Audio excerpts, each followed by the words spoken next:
আসসালামু আলাইকুম সম্মানিত দর্শক, Bangladesh pain and paralysis rehabilitation centre থেকে আপনাদেরকে স্বাগতম। Bangladesh pain and paralysis rehabilitation centre একটি উন্নত মানের বাত ব্যথা প্যারালাইসিস চিকিৎসা প্রতিষ্ঠান। সম্মানিত দর্শক, আজকে খুবই গুরুত্বপূর্ণ একজন পার্সন আমাদের সাথে উপস্থিত আছেন, আমাদের শিহাব ভাই, যিনি বাংলাদেশ অভিনয় শিল্পী সংঘের একজন সদস্য এবং তিনি নিজেও একজন অভিনয় শিল্পী। কয়েকটি নাটকে তিনি অভিনয় করেছেন এবং তিনি একজন গ্রাফিক্স ডিজাইনার হিসেবেও কর্মরত আছেন।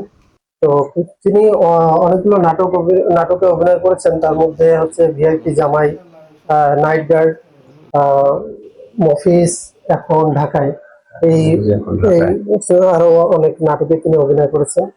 তো তিনি আমাদের কাছে এসেছেন। উনি হচ্ছে দীর্ঘ 1.5 বছর ধরে তিনি প্রায় 1.5 বছর প্লাস হবে। 1.5 বছর প্লাস তিনি কোমরে ব্যথায় সাফার করছিলেন।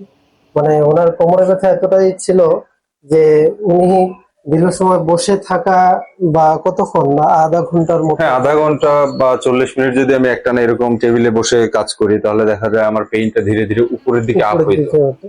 তখন বসেই থাকা যেত, বসে থাকা খুব কষ্ট হয়ে যেত। তো ব্যথাটা খুবই রিফিল হইতো, চারিদিকে রিফিল হয়ে যেত। যখন আবার হাঁটতে উঠতাম তখন আবার পায়ের গোড়ালিতেও প্রবলেম ছিল, পায়ের গোড়ালি প্রচন্ড পেইন ছিল। তো সব মিলে মানে একটা হিজিবিজি অবস্থা।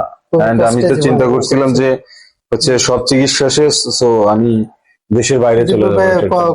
কয়জন ডাক্তার দেখিয়েছিলেন? আমি আপনার এখানে আসার আগে মোটামুটি 3জন মেডিসিন বিশেষজ্ঞ এবং আরেকজন থেরাপিস্টকে দেখাইছি। দেন আপনি পঞ্চম, ইভেন আমি মনে হয় আপনাকে বলছি যে আমার এটাই আসলে শেষ ট্রাই। হ্যাঁ, আপনি বলছিলেন যে আমার মনে হয় এই দেশে আর চিকিৎসা নাই, মনে হয় আমাকে বাইরে যেতে হবে। আমি বলছিলাম যে আসলে আশা করি ইনশাআল্লাহ বাইরে যেতে হবে না, আপনি চিকিৎসা জি আই থিংক ফিল বেটার, যে আমিও এই আশা করছি যে আমাকে আমাদের এখানে আপনি 3 দিন চিকিৎসা নিচ্ছেন। তো 3 দিনে এখন আপনি কেমন? আমি আসলে প্রথমেই এই যে দীর্ঘ 1.5 বছরের ব্যথা, এত কষ্ট, মেডিসিনের মানে মেডিসিন তো ক্লোজ করেই দিছি। মেডিসিন আসলে আমাকে কোনো কিছু দিতে পারে না। সাময়িক যে পেইনটা রিফিল হইতো চারিপাশে, ব্যথার ওষুধ খেলে যেটা সারে আর কি, তো সেটা ঠিক হয়ে যাইতো। বাট অ্যাকচুয়াল যে ব্যথাটা যেটার জন্য আমি সাফার করতেছি ওইটা কখনো ঠিক হয় নাই। বাট লাস্ট 3 দিন আগেও যেই ব্যথাটা আমার ছিল সেটা আমি এখন রিয়েলাইজ করি যে না, 40% গন, অলমোস্ট এটা শেষ হয়ে গেছে এই 3 দিন। আর সবচেয়ে বড় যেটা আমি ফিল করছি, মানে আমি জানি না যে আপনার সামনে আসলে বলা ঠিক হচ্ছে কিনা, যে আপনার যত্নটা, এটা আমি খুব এনজয় করতেছি। এটা যেমন কষ্টকর, আপনার হচ্ছে বা কি বলে, আপনি যেভাবে মানে বিনয়ের সহিত চাপ দিচ্ছেন, চাপে ব্যথা লাগবে, ইটস ট্রু। কিন্তু থাকেন, আমরা তো বুঝি যে মানুষকে সব বকা দিলেই বকা হয় না, মানে সব নাই না না, সব হ্যাঁ না। সো আমি তো আসলে জানতাম না যে আপনাদের এখানে থেরাপিস্ট মানে এরকম একটা ইয়ে আছে। বাই দ্য ওয়ে, আমি কিন্তু মানে হচ্ছে আরেকজন রোগীর কাছ থেকে শুনে তারপরে আসছি। তার মানে উনি ভালো হওয়ার পরে উনি আমাকে রিকমেন্ড করছে, দেন আমি আসছি। এন্ড আলহামদুলিল্লাহ আমি এই মুহূর্তে বেটার ফিল করছি 72 ঘন্টা আগের থেকে। জি জি জি, ইনশাল্লাহ। তো খুবই ভালো লাগলো, এবং আপনারা যখন এভাবে বলেন অবশ্যই আমাদের এটাই শান্তির জায়গা। তো এই যে ব্যথাগুলা, এগুলা হচ্ছে বায়োমেকানিক্যাল পেইন, আমাদের দৈনন্দিন জীবনে চলাফেরা, বসা, ওঠা, এই যে মানে বিভিন্ন কাজের সাথে সম্পৃক্ত। এই পেইন গুলো আমাদের প্রত্যেকটা মানুষেরই জানা দরকার যে বায়োমেকানিক্যাল পেইন কখনো ওষুধে রিকভারি করা সম্ভব নয়। এটা হচ্ছে বায়োমেকানিক্যাল চেঞ্জ, ডিজেনারেটিভ চেঞ্জ।